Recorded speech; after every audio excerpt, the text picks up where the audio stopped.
Do artists really have to starve to be true to their craft? Must the business side of creativity drain all inspiration? No, it does not. 5 minutes on creative entrepreneurship can help you master the business side of creativity, reap greater rewards from your talent, and enjoy your work to the fullest. I'm so glad trouble don't last always.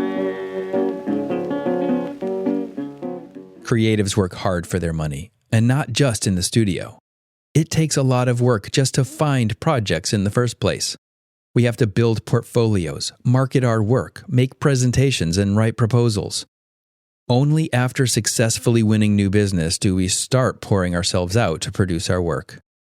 After all this preparation, anticipation, and energy is spent, it can be extremely frustrating to have to wait what can seem like an eternity for that all-important check to arrive that keeps it all going.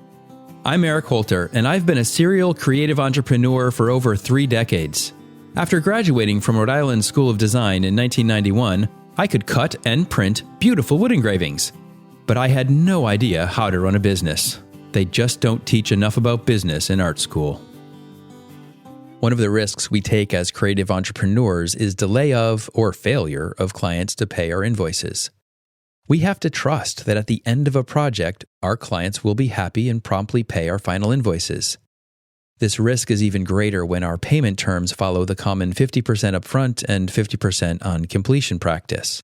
That first 50% doesn't stretch all the way to the end of a project, and so by the time a project is nearing completion, we're running on fumes.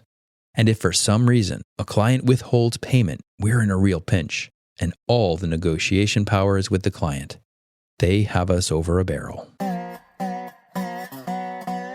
Assuming that a project does go smoothly and that there are no real issues that might cause a client to legitimately challenge an invoice, it can still be difficult to manage the gaps between completing work and getting paid.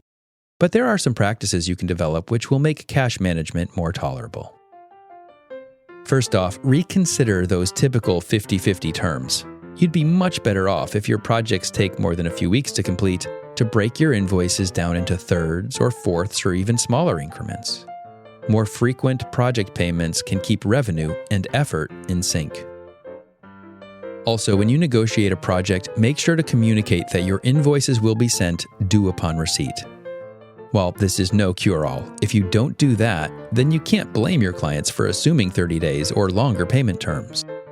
While due upon receipt invoices are still treated by most accounts payable departments as though they still have 30 days to pay, immediate payment terms will at least allow you to inquire about payments sooner rather than later. But at the end of the day, you simply have to adjust your cash management expectations to the typical 30 to 45 day payment cycle. If you presume on payments coming any faster than that, you're setting yourself up for constant cash flow pressures.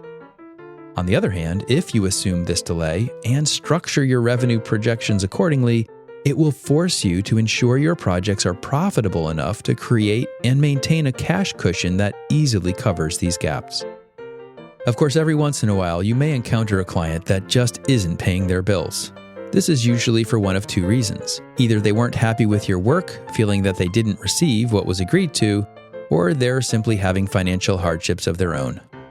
If they're not happy, your best course of action is to communicate and negotiate. The costs of pursuing them in court are almost never worth the amount due, and so taking a cut may be necessary.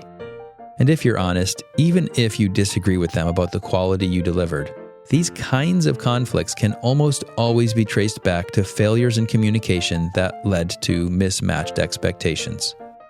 And it takes 2 parties to fail in communication, so on that basis alone, offering a discount can often resolve the issue. And then count that cost as the price of learning how to communicate better next time. If the problem is your client's financial trouble, then the best course is to ask for a longer-term payment plan.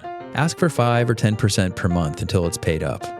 Not only will this get you paid eventually, but if for any reason they change their tune and stop paying, they can't claim that you didn't deliver. Their agreement to pay over time constitutes legal proof of their acceptance of your work. It would be nice if every client paid their invoices as soon as they received them. Some do, and you should always thank them. But most will pay as slowly as possible, so you need to build this reality into your business model. Until next week, don't let the business of creativity overwhelm your creative business. 5 Minutes on Creative Entrepreneurship is a podcast by Eric Holter, mentor to creative entrepreneurs. You can find more content and resources at ericholter.com. His book, Blazing the Freelance Trail, is available on Amazon in print, Kindle, and audio. If this podcast is helpful to you, be sure to share it with your colleagues, and ratings and reviews are always appreciated. I'm so glad trouble don't last.